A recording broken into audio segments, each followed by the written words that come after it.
Baik, Assalamualaikum warahmatullahi wabarakatuh. Waalaikumsalam warahmatullahi wabarakatuh. Selamat pagi. Pagi. Bagaimana kabar pagi hari ini? Alhamdulillah baik. Alhamdulillah. Akhirnya pada pertemuan yang kedua ini kita masih bisa bertatap muka kembali untuk menyelesaikan satu materi yang pernah kita jelaskan pekan yang lalu.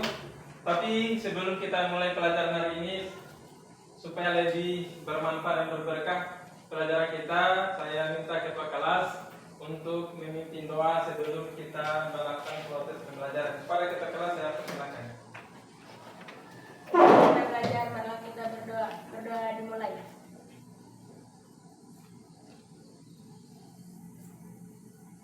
Berdoa selesai. Baik, terima kasih kepada ketua kelas sudah memimpin doa bersama pada pagi hari ini. Jadi sebelum kita mulai, ada beberapa yang perlu untuk kita saling mengingatkan bahwa materi kita adalah tentang perang melawan penjajah Belanda, dan kita memiliki beberapa tujuan pembelajaran untuk kita selesaikan, diskusikan bersama dan carikan solusi. Di antaranya adalah yang pertama, menganalisis sebab terjadinya perlawanan rakyat Indonesia terhadap penjajah Belanda. Di antaranya perang Diponegoro misalnya. Kenapa sampai terjadi perang Diponegoro, perang Paderi sampai perang Banjar? Kenapa sampai muncul peperangan melawan penjajah Belanda? Apa sebabnya? Kemudian kita akan mencoba menganalisis bagaimana sebenarnya kronologi terjadinya perang Diponegoro dan nilai-nilai apa yang bisa kita pelajari atau bisa diambil hikmahnya. Kemudian yang selanjutnya adalah kita akan menganalisis kronologi terjadinya perang Diponegoro dan nilai kejuangan yang bisa diambil pelajarannya. Yang terakhir adalah menganalisis kronologi terjadinya perang Diponegoro dan yang terakhir adalah perang Banjar. Oke, lanjut. Baik, anak-anak sekalian, sebelum kita masuk materi, saya akan tunjukkan satu video. Mohon ditonton dan sebentar Bapak Guru akan tanyakan kira-kira apa yang bisa dipetik dari video yang kita tampilkan. Disimak ya.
Baik.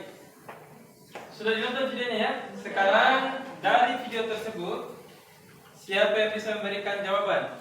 Apa yang menyebabkan rakyat Indonesia melakukan perlawanan kepada penjajah Belanda? Kira-kira kenapa sampai terjadi perlawanan? Tadi contohnya adalah perang Paderi melawan penjajah Belanda. Apa sebabnya rakyat Paderi melakukan perlawanan? Ada yang bisa memberikan jawaban?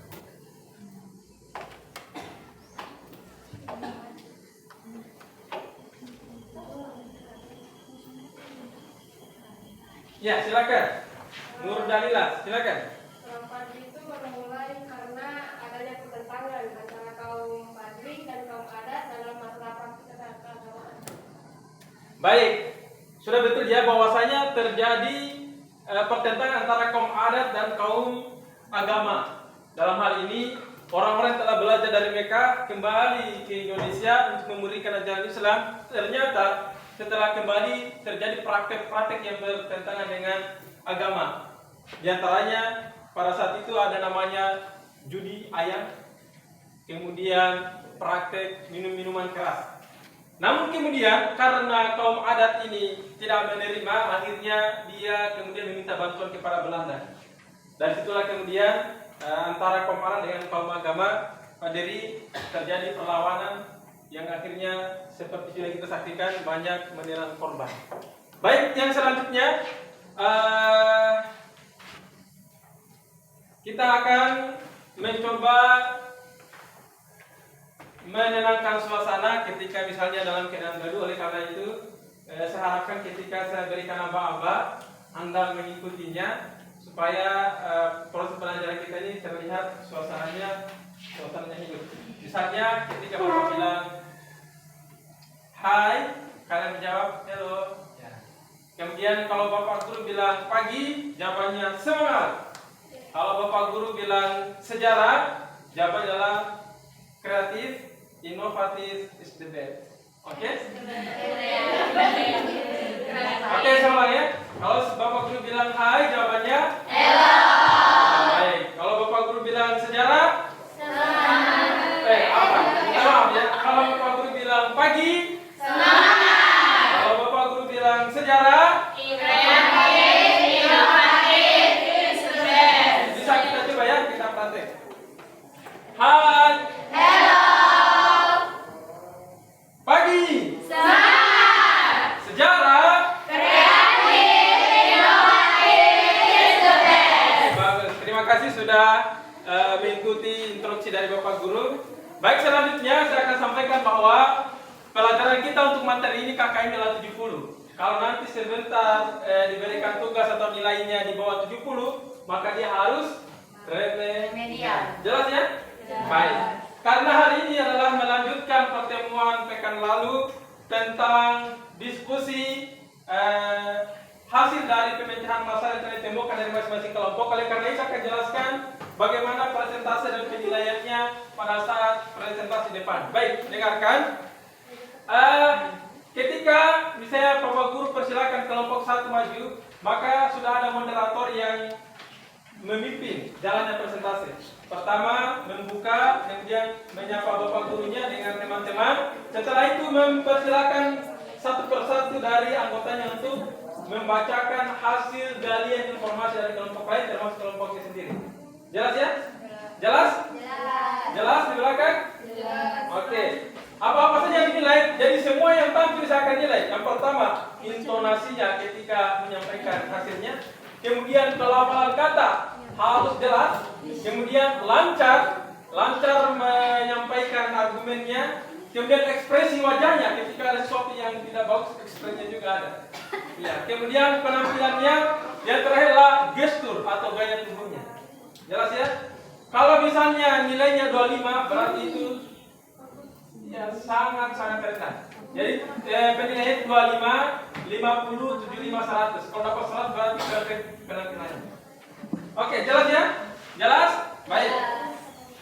Saya persilakan dari kelompok 1 untuk maju ke depan memberikan atau menyampaikan presentase dari galian informasi yang telah ditemukan dalam kelompoknya dan kelompok lain. Kepala kelompok 1 saya persilakan untuk tampil ke depan.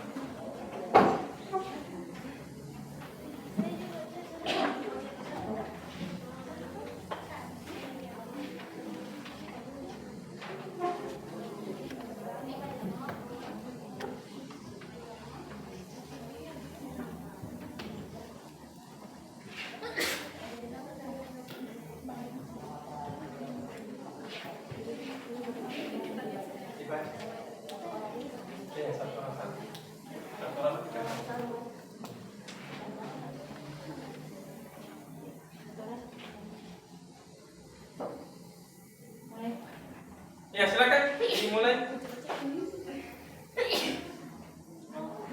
Saya akan nilai dari belakang ya.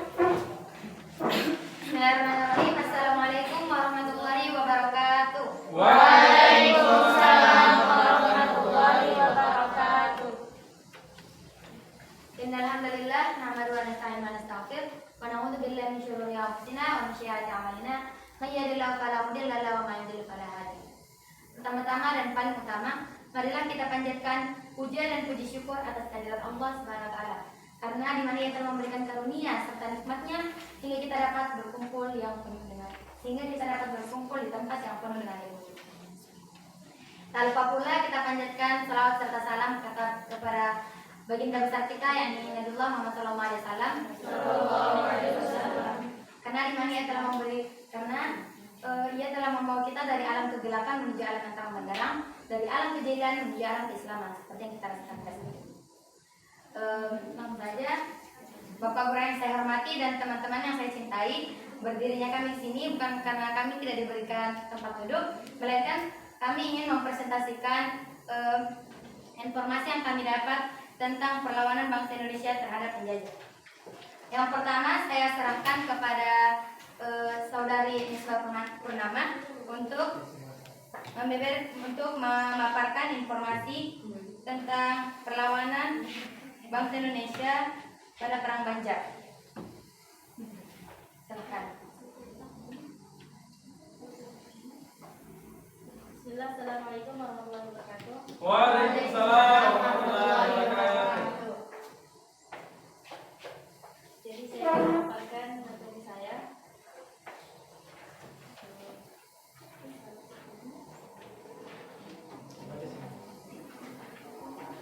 Yang pertama, bagaimana isi perjanjian antara Sultan Banjar dengan pemerintah Hindia Belanda? Yaitu isinya adalah dalam perjanjian ini Sultan Banjar atau Sultan Sulaiman harus menyerahkan sebagian wilayah Banjar kepada Belanda seperti Dayak, Bakumpai, Tanah Laut Mandawai, Kota Wangkiri, Rawai, Jalai, Pertimutin, Pasir, Kulai, dan Berang. Yang kedua, apa yang membuat Belanda berambisi untuk menguasai Banjarmasin? Karena wilayah Kesultanan Banjarmasin memiliki posisi yang strategis dalam kegiatan perdagangan dunia. Hal ini terutama adanya hasil-hasil seperti emas, intan, lada, rotan, dan damar. Hasil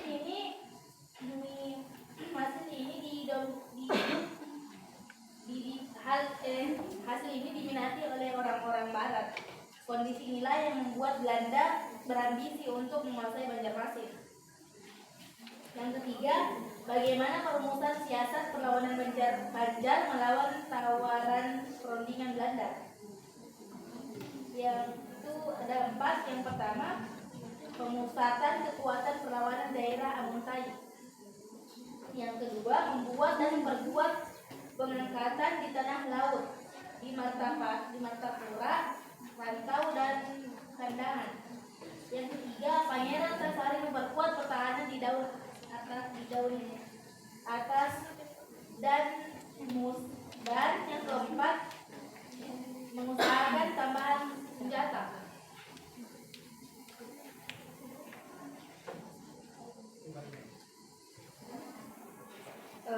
Baiklah, Baiklah, jadi itu tadi pemaparan tentang informasi pada Perang Banjar. Yang kedua saya serahkan kepada saudari Mas Salsabila untuk memberi paparan tentang Perang Timur. Assalamualaikum warahmatullahi wabarakatuh. Waalaikumsalam warahmatullahi wabarakatuh. Baik, saya akan memaparkan tentang Perang Patimura. Berikan analisis tentang faktor penyebab Perang Patimura. Yang pertama, melaksanakan kembali kerja rodi. Yang kedua, membuat garam dan ikan asin tanpa dibayar. Yang ketiga, memelihara kebun cengkeh, kopi, dan pala tanpa upah. Yang keempat, adanya isu Belanda akan mengumpulkan pemuda untuk dijadikan tentara di luar Maluku. Bagaimana dampak atau hasil dari Perang Patimura? Yaitu direbutnya Benteng Burset oleh rakyat Maluku juga telah berhasil menyatukan dan mengobarkan semangat perjuangan rakyat Maluku terhadap penindasan oleh Belanda. Jadi itu tadi pemaparan saudara Nina tentang perang Patimura. Sekarang saya pindahkan kepada saudari Ode Arulini Silawati untuk memaparkan perang di Ponegoro. Bismillah, Assalamualaikum warahmatullahi wabarakatuh. Waalaikumsalam warahmatullahi wabarakatuh.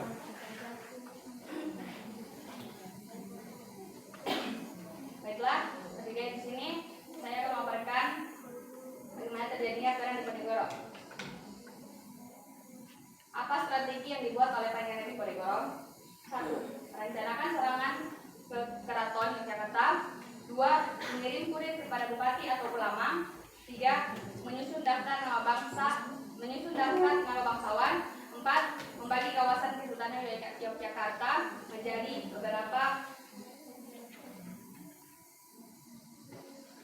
beberapa mandal peperangan. Sekian, saya kembalikan kepada moderator. Selanjutnya saya serahkan kepada saudari Fadilah untuk memaparkan perang Adri. Assalamualaikum warahmatullahi wabarakatuh. Waalaikumsalam warahmatullahi wabarakatuh. Baik, di sini saya akan memaparkan perang Padri. 1. Mengapa bisa disebut kaum Padri dan kaum Adat? Karena waktu itu hanya populer sebutan golongan hitam dan golongan putih. Golongan putih yang pakaiannya serba putih adalah para pembaru. Kemudian oleh penulis-penulis sejarah disebut kaum Padri. Sedang untuk golongan hitam menggunakan pakaian serba hitam yang kemudian disebut sebagai golongan adat. Baik, mungkin itu saja, saya kembalikan ke moderator. Jadi itulah informasi yang kami dapat tentang strategi perang bangsa Indonesia terhadap penjajahan. Kurang dan lebihnya mohon dimaafkan. Assalamualaikum warahmatullahi wabarakatuh. Waalaikumsalam warahmatullahi wabarakatuh. Silakan diberikan aplaus. Ya, silakan kembali ke tempat duduknya.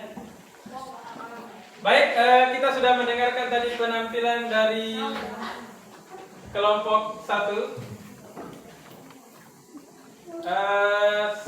Sekarang kita akan masuk pada kelompok 2 untuk mempresentasikan hasil semua informasi dari kelompok lain. Kepala kelompok 2 kami persilakan.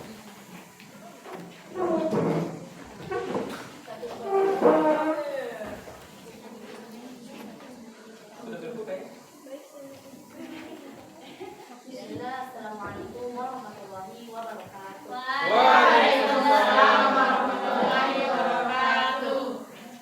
Alhamdulillah, assalatu wassalamu ala rasulillah. Teman-teman dan Pak Guru yang saya hormati, pada pagi hari ini kami akan mempresentasikan tentang hasil galian kami, yaitu galian informasi tentang perlawanan bangsa Indonesia terhadap penjajah Belanda. Ya baik, saya akan mulai dari perang Patimura terlebih dahulu. Kepada pemateri saya persilahkan. Baik, Assalamualaikum warahmatullahi wabarakatuh. Waalaikumsalam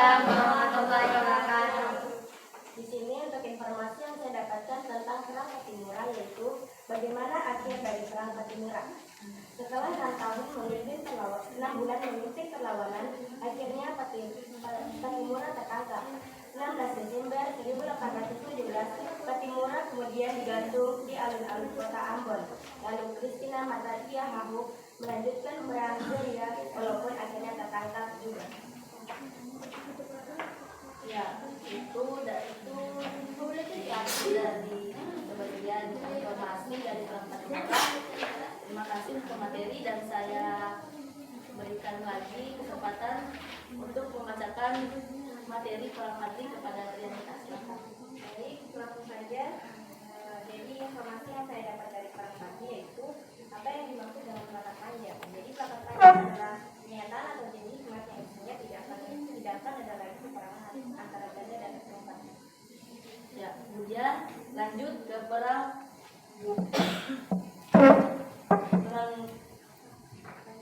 Diponegoro. Baik, saya akan membacakan hasil informasi yang telah kami berikan. Apa yang dimaksud dengan sistem Danten sel-sel? Danten sel-sel adalah strategi yang dibuat Belanda untuk menyerang perlawanan di Ponegoro. Kemudian terakhir perang Banjar. Baik, informasi yang saya dapatkan tentang perang Banjar adalah apa yang membuat Belanda berambisi untuk menguasai Banjarmasin. Wilayah Kesultanan Banjarmasin memiliki posisi yang strategis dalam kegiatan perdagangan dunia. Hal ini terutama adanya hasil-hasil seperti emas, tanah, rotan, dan endapan. Hasil ini diminati oleh orang-orang Barat. Kondisi inilah yang membuat Belanda berambisi untuk menguasai Banjarmasin. Kembalikan kepada masyarakat. Terima kasih teman-teman yang telah memaparkan materi kita. Mungkin itu saja yang bisa kami sampaikan. Kurang dan lebihnya mohon dimaafkan. Wassalamualaikum warahmatullahi wabarakatuh. Waalaikumsalam warahmatullahi wabarakatuh. Terima kasih kepada kelompok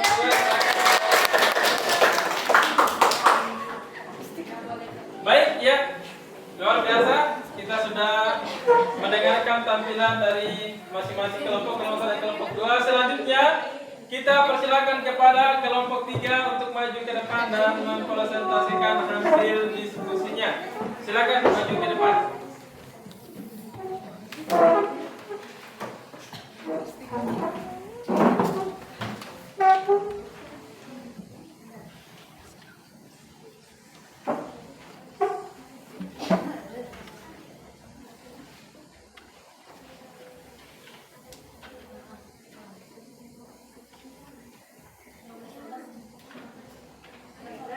Assalamualaikum warahmatullahi wabarakatuh. Waalaikumsalam warahmatullahi wabarakatuh. Alhamdulillah, wassalatu wassalamu ala rasulillah, amma ba'd. Terima kasih kepada yang terhormat Bapak Guru dan juga teman-teman sekalian yang saya cintai. Terima kasih telah memberikan kami kesempatan untuk memaparkan materi hasil kajian kami tentang perlawanan rakyat Indonesia terhadap penjajah Belanda. Baiklah, untuk mengefisienkan waktu, kami langsung menyerahkan kepada pemateri pertama yang akan menjelaskan tentang perang Banjar. Pada pemateri pertama kami serahkan. Ya, perang Banjar. Bagaimana isi perjanjian antara Sultan Banjar dengan pemerintahan Hindia Belanda? Intinya adalah dalam perjanjian ini Sultan Banjar atau Sultan Sulaiman harus menyerahkan sebagian wilayah Banjar kepada Belanda seperti Dayak Sintang, Balumpai, Tanah Laut, Mendawai, Kutawaniri, Mawai, Jalai, Pingintai, Pasir, Kutai, dan Berang. Yang kedua, apa yang membuat Belanda berambisi untuk menguasai Banjarmasin? Wilayah Kesultanan Banjarmasin memiliki posisi yang strategis dalam kegiatan perdagangan dunia. Hal ini terutama adanya hasil-hasil seperti emas, intan, lada, rotan, dan damar. Hasil ini diminati oleh orang Barat. Kondisi inilah yang membuat Belanda berambisi untuk menguasai Banjarmasin. Ya, saya kembalikan kepada moderator. Baiklah. Selanjutnya kami serahkan kepada materi kedua untuk menyampaikan materi tentang perang Patimura. Perang Patimura, nilai-nilai perjuangan yang bisa diperoleh perang Patimura. Secara umum nilai-nilai yang bisa diperoleh adalah cinta tanah air, rela berkorban, kebersamaan,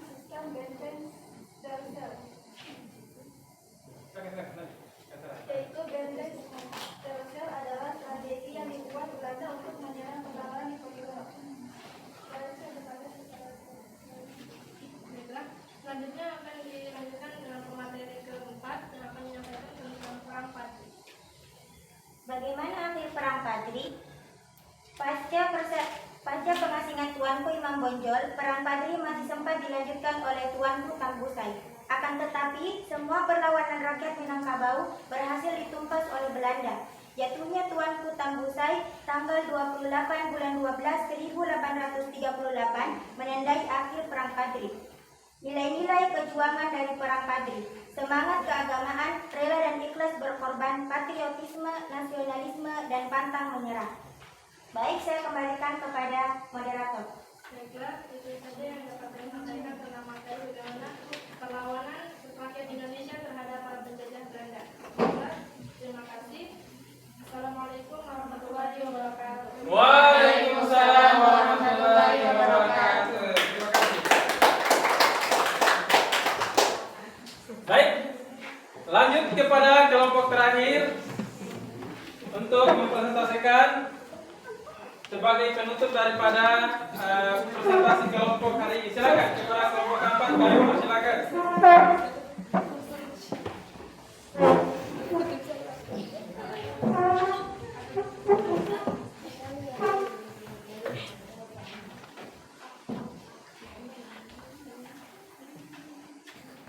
Assalamualaikum warahmatullahi wabarakatuh. Waalaikumsalam warahmatullahi wabarakatuh. Bismillah, alhamdulillahirabbil alamin. Assalatu wassalamu ala asrofil anbiya'i wal mursalin sayyidina wa maulana Muhammad wa ala alihi wa ashabihi ajmain, amma ba'd. Pertama-tama kepada Pak Guru yang saya hormati, yang kami hormati, dan kepada teman-teman yang kami cintai, hari ini kami akan memaparkan materi tentang strategi perlawanan bangsa Indonesia terhadap penjajah bangsa Eropa. Jadi saya sebagai pemateri pertama akan memaparkan materi tentang perang Padri. Mengapa perang Padri dapat terjadi? Perang ini bermula karena adanya pertentangan antara kaum Padri dengan kaum adat dalam masalah praktik keagamaan. Kemudian pertentangan ini dimanfaatkan sebagai pintu masuk Belanda untuk campur tangan. Kemudian apa yang dimaksud dengan pakat panjang?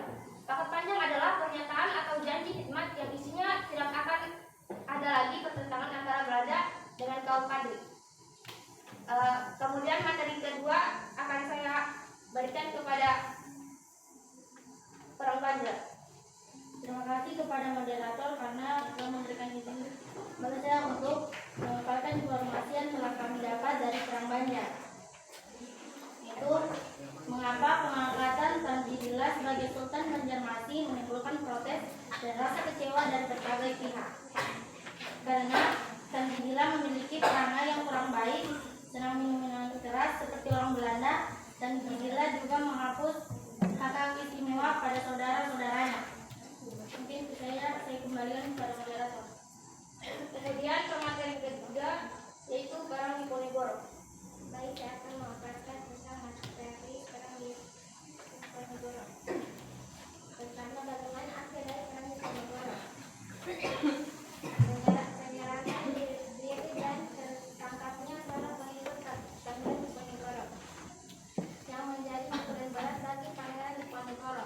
Namun pasukan di bawah komando Diponegoro terus berjuang mempertahankan tanah keadaannya hingga Belanda mengumumkan kepada khalayak berupa uang 20.000 ringgit bagi siapa yang dapat menyerahkan Pangeran Diponegoro, baik dalam keadaan hidup maupun mati. Namun tidak ada yang peduli.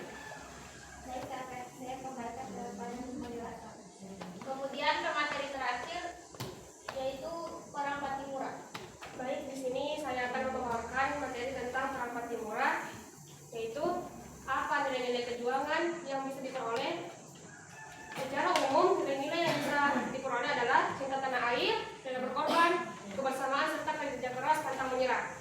Baik, itu materi yang bisa saya sampaikan. Saya kembalikan kepada moderator. Mungkin itu saja materi dari kami tentang strategi perlawanan bangsa Indonesia terhadap penjajah Belanda. Mohon maaf jika ada kesalahan. Wassalamualaikum warahmatullahi wabarakatuh. Waalaikumsalam warahmatullahi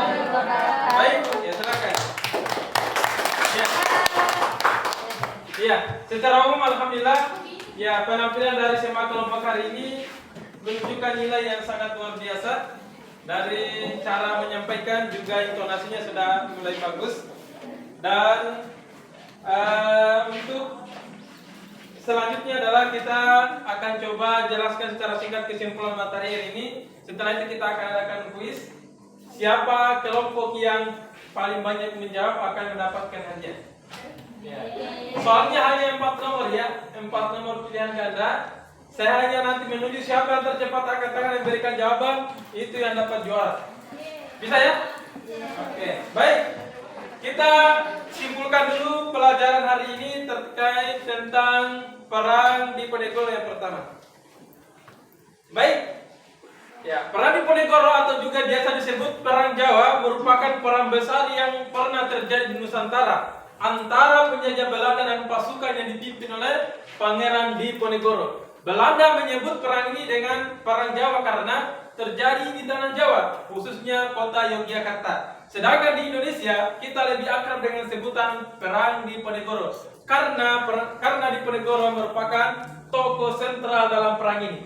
Perang Diponegoro berawal dari kekecewaan Pangeran Diponegoro terhadap campur tangan Belanda di istana, yang kemudian Belanda memasang tonggak-tonggak untuk membuat rel kereta api yang melewati makam leluhur Pangeran Diponegoro. Sehingga dipimpin Pangeran Diponegoro, rakyat Tegal Rejo menyatakan perang melawan Belanda, dibantu oleh Pangeran Mangkubumi sebagai penasehat, Pangeran Ngabeyi Jayakusuma sebagai panglima, dan Sentot Adibasya Prawiraditya sebagai panglima perang. Akan tetapi selama kurang lebih 5 tahun peperangan ini dampaknya sangat luar biasa. Yang pertama, menelan korban tewas sebanyak 200.000 jiwa. Penduduk Jawa menelan korban tewas dari pihak Belanda 8.000 tentara Belanda dan 7.000 serdadu pribumi. Dan nilai-nilai yang bisa kita petik adalah semangat agama yang terus mereka tunjukkan untuk mempertahankan negeri, kepedulian terhadap negara, patriotisme membela tanah air, dan semangat kebangsaan untuk membela negeri dari penjajah Belanda. Jelas? Jelas. Oke, kita lanjut yang kedua. Bismillah. Oke, yang kedua tentang perang Paderi. Baik. Perang Paderi dilatar belakangi oleh perselisihan antara kaum adat dan kaum Padri di Minangkabau. Ada orang Minangkabau di sini? Kaum Padri sendiri merupakan sekelompok ulama yang baru kembali dari Timur Tengah. Ada yang tahu Timur Tengah di mana? Timur Tengah. Yang pakai sorban? Arab Saudi ya.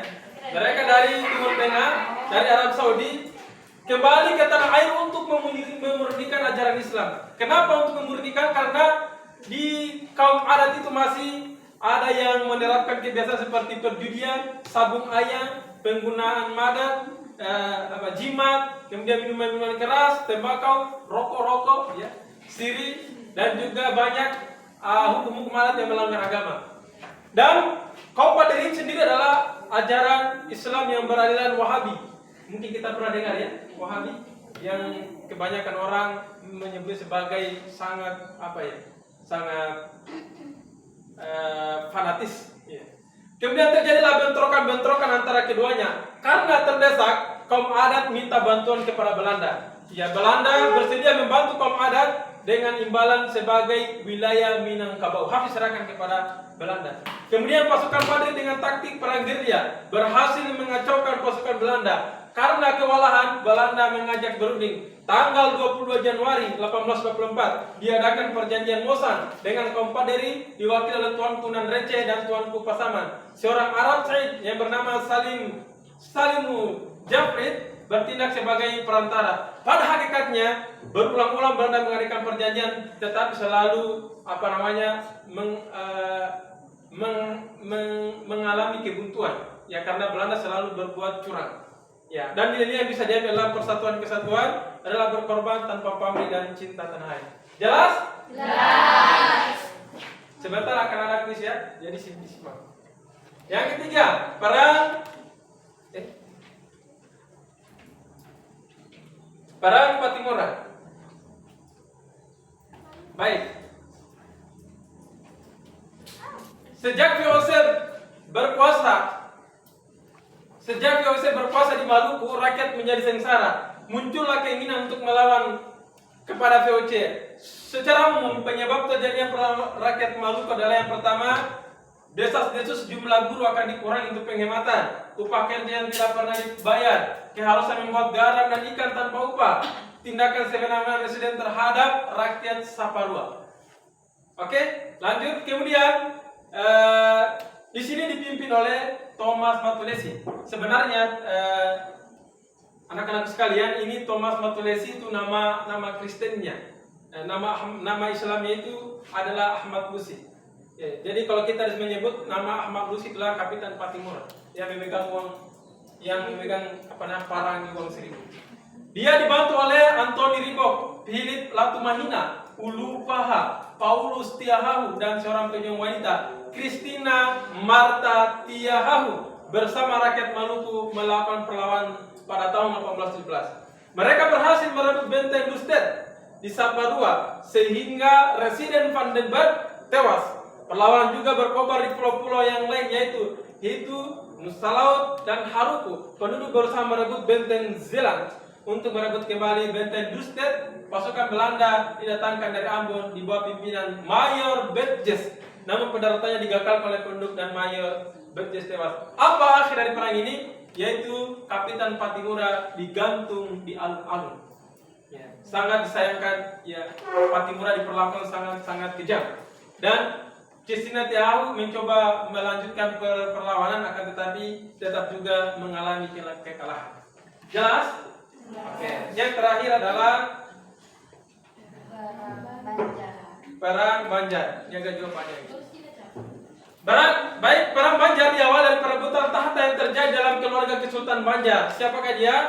Sultan Adam yang meninggal pada tahun 1857 mewariskan tahta kepada Pangeran Hidayat. Namun Belanda di bawah Gubernur Jenderal Roschen ikut campur menentukan pewaris tahta tersebut. Sultan Adam cenderung untuk memilih Pangeran Hidayatullah. Alasannya karena perangainya baik, taat beragama, luas wawasannya, dan disukai rakyat. Sebaliknya, Pangeran Tamjid kelakuannya sangat tidak terpuji. Kurang taat beragama, gaya hidupnya kebarat-baratan, meniru orang Belanda. Namun Pangeran Tajwid inilah yang dekat dengan Belanda dan dijagokan oleh Belanda. Belanda menekan Sultan Adam dan mengancam supaya mengangkat Pangeran Tamjid. Belanda menginginkan Pangeran Tajwid Ullah menjadi sultan karena Belanda mengharapkan izinnya untuk menguasai daerah pertambangan batu bara yang berada di wilayah kekuasaan Pangeran Tamjid Ullah. Belanda kemudian mengangkat Pangeran Tamjid dan sebagai sultan, dan Pangeran Hidayat diangkat sebagai mangku bumi. Oleh karena itu timbullah keresahan dan pemberontakan di kalangan rakyat pedalaman karena rakyat menghendaki Pangeran Hidayatlah yang menjadi sultan. Pada akhirnya kekuasaan di Kesultanan Banjar diambil alih oleh pemerintah Belanda setelah menurunkan Pangeran Tamjid Ullah dari tahta kesultanan. Artinya ternyata Belanda menjadikan Tamjid Ullah hanya perantara, setelah naik dia digeser oleh Belanda. Inilah taktiknya yang diterapkan oleh Belanda. Kemudian Banjar khususnya dalam bidang sosial politik, daerah Kalimantan dikuasai sepenuhnya oleh Belanda. Dihapuskan negara Kesultanan Banjar. Kekuasaan beserta Sunan Ketatanegaraan diambil oleh pemerintah Belanda. Gugurnya para pejuang dan bangsawan telah menandai hilangnya harapan-harapan untuk mengembalikan kekuasaan kerajaan Banjar dan penghapusan tanah Apanas. Dalam bidang pendidikan, sistem pendidikan tradisional rakyat Banjar telah berubah menjadi sistem modern Belanda dan didirikan sebuah sekolah khusus untuk anak-anak Eropa yang dinamakan Robert Degel School atau INS. Jelas ya? Oke, baik. Oleh karena itu, itulah simpulan materi yang bisa kita sampaikan pada kesempatan kali ini. Selanjutnya kita akan kuis. Siapa yang tercepat mengangkat tangan? Ya, saya akan berikan kesempatan. Yang benar dapat poin, yang salah dikurangi poinnya. Saya sudah siapkan penilaian, oke? Saya akan berikan, semua kelompok memberikan jawaban dan kita uji siapa di antara 4 kelompok yang paling benar jawabannya. Oke, siap? Oke, baik. Langsung ya, siap-siap. Diperhatikan soal, langsung angkat tangan. Langsung sebut kelompok 1, kelompok 2, jangan kata langsung sebut nama kelompok ya. Diperhatikan soalnya hanya 4 nomor. Baru quiz, oke? Kuis. Saya kuis.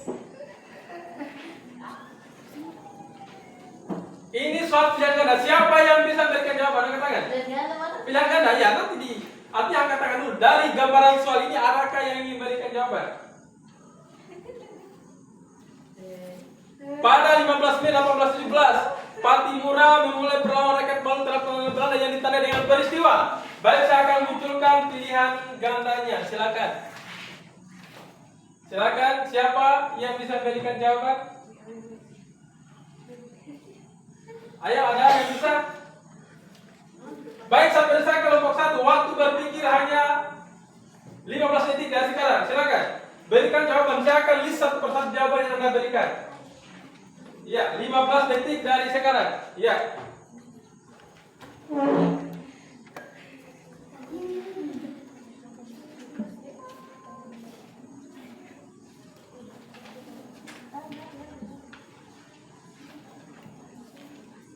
Oke, dari kelompok 1 apa jawabannya? Memilih jawaban apa? A, B, C atau D, D? Kelompok 1. Ayo cepat, waktunya 5 detik lagi. Apa? A. Kelompok 1 memilih jawaban A. Kemudian kelompok 2. Silakan ditelaah jawabannya. Kelompok 2 memilih jawaban yang sama atau yang berbeda, silakan. Waktu berpikir 10 detik dari sekarang.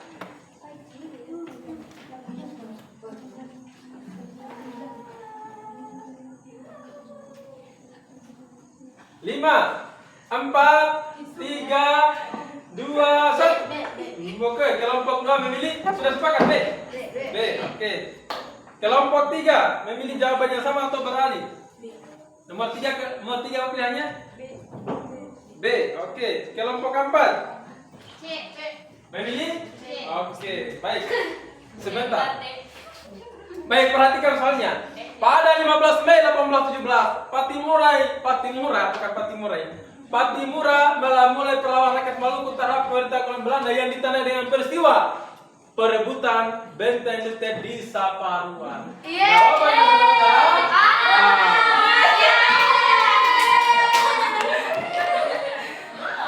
Oke, nomor 2. Ya, kelompok 1 ya, nomor 2.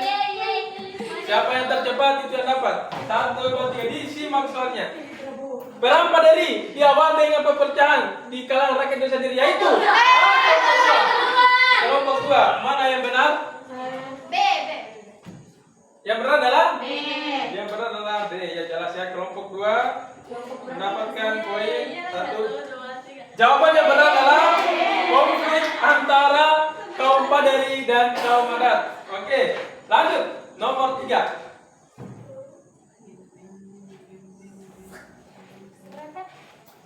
Tenang, kelompok 2. Silakan kelompok 2.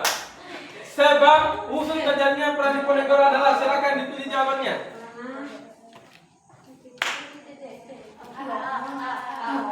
Jawabannya adalah? Jawabannya adalah?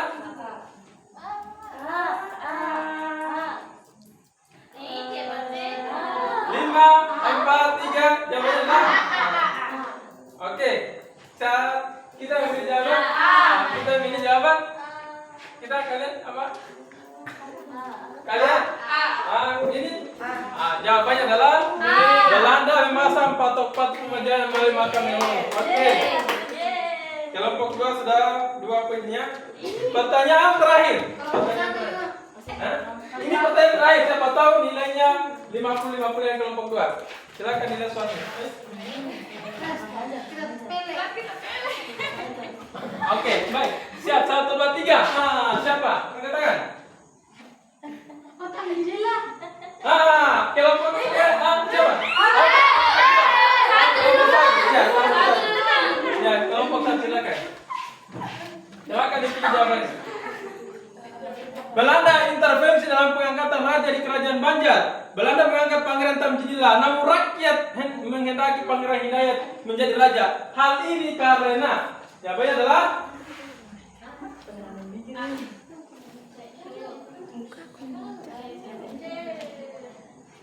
ayo cepat. 5, 4, 3, 2, 1. Jawabannya adalah apa? Apa jawabannya? 1. Saya lempar kepada mulai. Pangeran Tamjidillah. Cepat. A, B, C, D, E. B. B. Oke, B. Kelompok 2 memilih D. B. Kelompok 3 memilih D. A. Kelompok 4 memilih memilih B. Mari kita seleksi jawabannya. Belanda intervensi dalam pengangkat raja di Kerajaan Banjar. Belanda mengangkat Pangeran Tandila, namun rakyat mengendari Pangeran Hidayat menjadi raja. Hal ini karena jawabannya adalah Pangeran Hidayat lebih disenangi rakyat. Ini Pangeran Tandila, namun rakyat menghendaki, rakyat yang menghendaki. Rakyat menghendaki karena Pangeran Hidayat lebih disenangi rakyat. Baik, dari puisi yang sudah kita sampaikan, yang menjadi pemenang kelompok 2. Apa itu? Satu saja. Oke, baik. Untuk ini sudah selesai.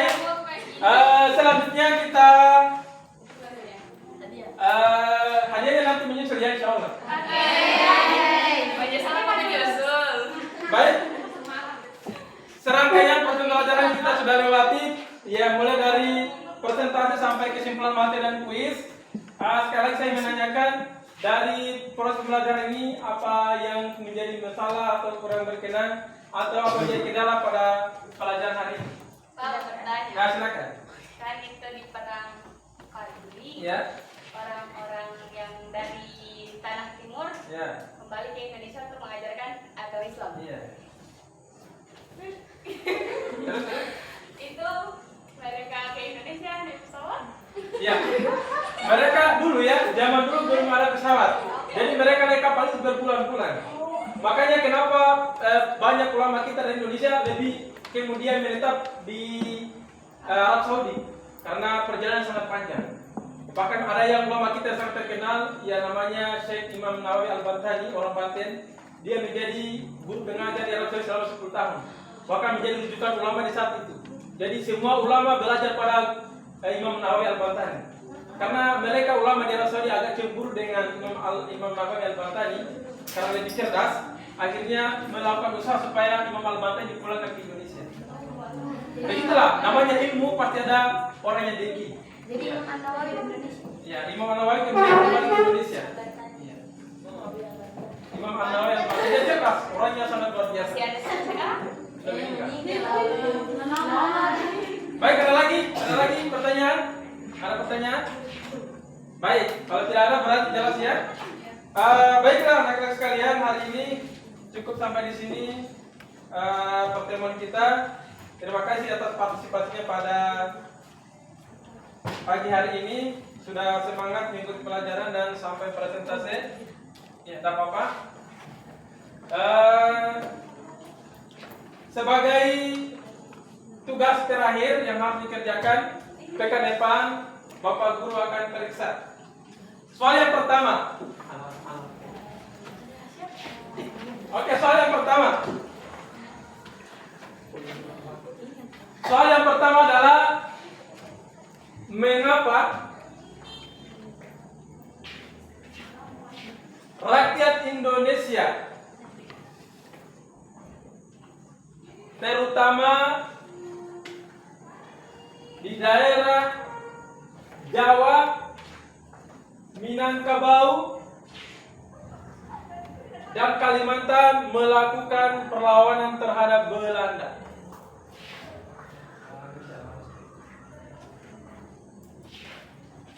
Oke, soal nomor 2. Bagaimana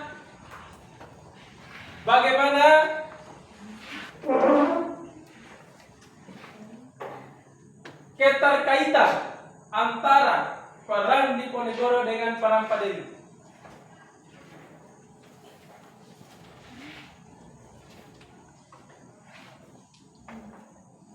Yang terakhir, bagaimana sebenarnya nilai-nilai secara umum yang bisa diambil pelajaran dari keempat perang yang sudah kita sebutkan tadi? Ya, menyebutkan atau mengidentifikasi nilai-nilai perjuangan secara umum dari 4 perlawanan yang terjadi di tanah air kita. Baik, saya kira itu tugasnya. Mudah-mudahan pekan depan bisa diselesaikan dan disetorkan. Kita akan periksa tugasnya. Jelas ya? Jelas. Sebelum kita tutup, kita karena kita buka dengan doa tadi, maka kita tutup juga dengan doa supaya mendapatkan manfaat dari pelajaran ini. Selanjutnya saya persilakan kepada ketua kelas untuk memimpin doa pada hari ini. Silakan. Sebelum kita mengakhiri pelajaran pada hari ini, marilah kita berdoa dimulai.